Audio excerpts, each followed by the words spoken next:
Cotolette di pollo alla milanese. Chicken cutlet. Let's make it.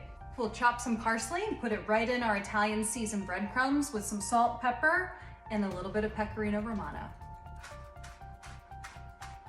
Good enough. A little salt, a little pepper,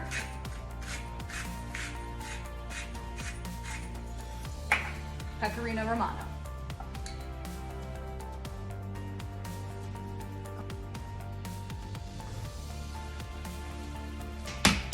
Pound your chicken breast nice and thin. We put it in the egg. We'll take it from the egg and put it right in the breadcrumbs.